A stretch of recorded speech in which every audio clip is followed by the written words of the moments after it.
के दो प्रश्न बाकी हैं, उन पर संक्षेप में कह देने के बाद फिर आज की और चीज समय रहा तो कही जाएगी। एक प्रश्न थोड़ा रूखा सा है और है बड़े काम का। प्रश्न है, संसार से विच्छेद करने के बाद महात्मा लोग कहा करते हैं, भाई संसार से अपना विच्छेद कर लो। तो वो कैसे किया जाए? तो इसके दो तरीके हैं, या तो संसार को मिटा दिया जाए तो विच्छेद हो गया, और या संसार को भगवानमय बना लिया जाए तो विच्छेद हो गया। दो बात है। तो इसके संक्षेप में कहता हूँ, दो तरीके हैं। एक तरीका है अद्वैत वेदांत का, दूसरा भी है अद्वैत का ही, परंतु कुछ रसीला है भक्ति लिए हुए। ये साधना की बात भी है। ये जगत क्या है, इस संबंध में बहुत लंबे चौड़े व्याख्यान हैं, उनकी आवश्यकता नहीं। हरे कृष्णा। श्री श्री रुक्मिणी द्वारकाधीश मंदिर का निर्माण कार्य अपने अंतिम चरण में है। भगवान के लिए बहुत भव्य महल बनाने का आपका और हमारा सपना आपके साथ साथ हजारों भक्तों के प्रार्थना, विश्वास और सहयोग से अब पूरा होने जा रहा है। ये मंदिर भगवान श्री कृष्ण का घर होने के साथ साथ एक ऐसी स्थली भी बनेगी जहाँ संस्कृति, सभ्यता, नैतिकता और मूल्य हैं, उनकी आवश्यकता नहीं। परंतु थोड़े में समझने के लिए साधना की दृष्टि से तीन चीज है, दृष्टा, दर्शन और दृश्य। देखने की चीज, देखना और देखने वाला। तो देखने वाला देखने की चीज से अलग है।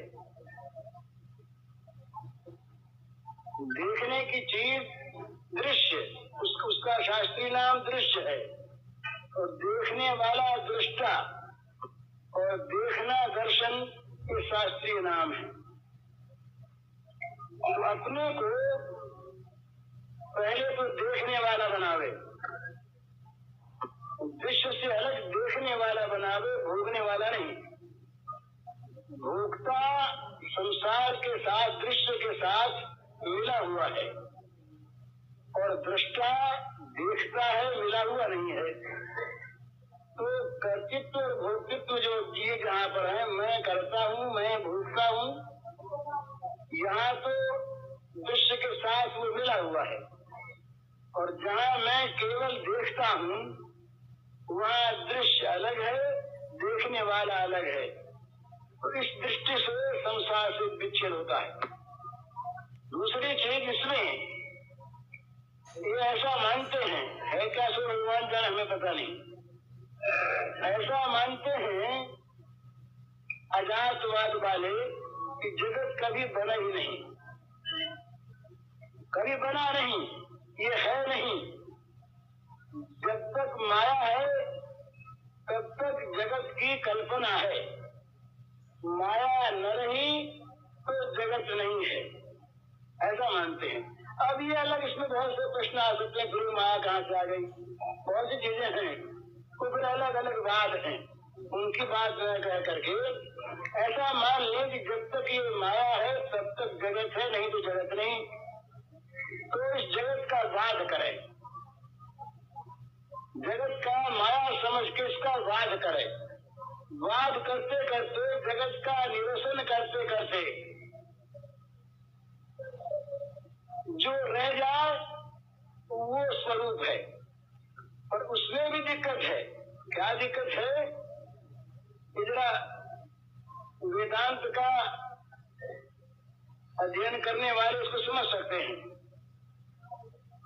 सबका निरसन करने वाली, सबका त्याग करने वाली, सबका निषेध करने वाली एक वृत्ति रह जाती है। वो वृत्ति कहती है कुछ नहीं है, ब्रह्म है।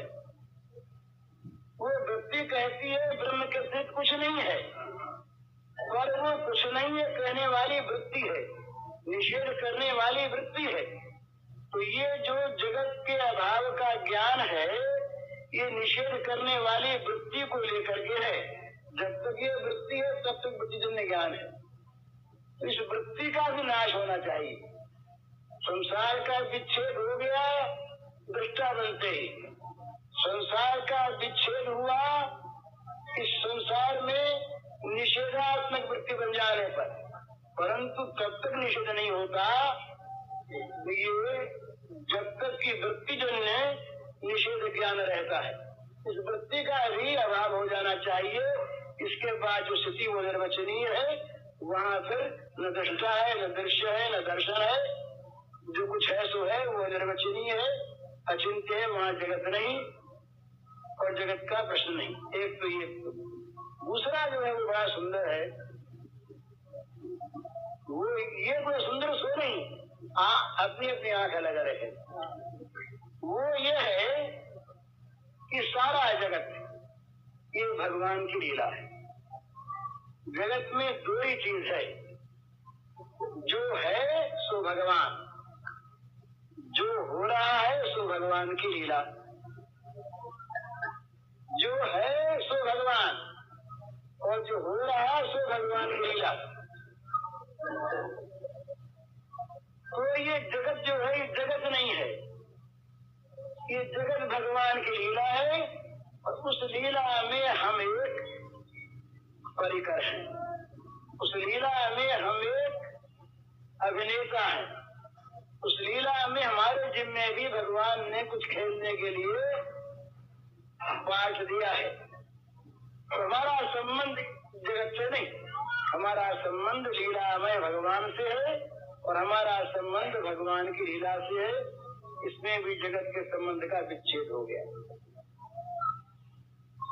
असल में जगत में जो ममता है वही बंधन है, और वो ममता जब सारी की सारी जगत में से निकलकर भगवान में आ जाती है, तब जगत का संबंध अपने आप विच्छेद हो जाता है।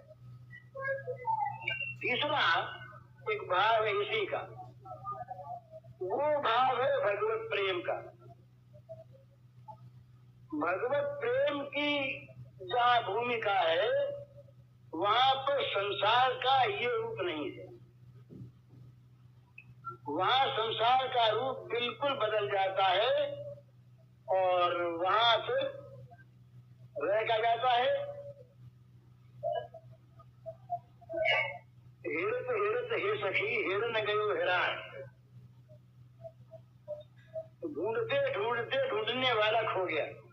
बात वही, श्री गोपांगनाओं ने भगवान के अंतर्धान हो जाने पर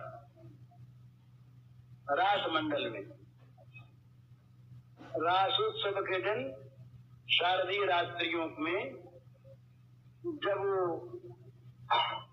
भगवान अंतर्हित हो गए, तो इन्होंने भगवान को खोजना शुरू किया। खोजना इसी का नाम है। हम लोग खोजते कहाँ हैं? अपनी याद रख के उनको खोजते हैं, अपने को बनाए रखकर उनको खोजते हैं, अपनी सत्ता की रक्षा करते हुए किसी अनंत सत्ता को चाहते हैं, तो ये सत्ता उसमें बाधक हो जाती है। गोपियों ने खोजा कैसे? खोजते खोजते उन्होंने अपने को भुला दिया। श्रीमद् भागवत के रास पंचाध्याय में आता है, उन्होंने खोजते खोजते अपने को भुला दिया। खोजने वाली नहीं रह गई कोई। जिसको खोज रही थी उनको ऐसा अनुभव हुआ कि हम वही हैं। जिनको खोज रही थी उन्हें स्वयं अनुभव हुआ कि हम वही हैं, और इसका प्रमाण वो लीला करने लगी। किसी ने गोवर्धन उठाया, किसी ने काली नाग नाथा, किसी ने माखन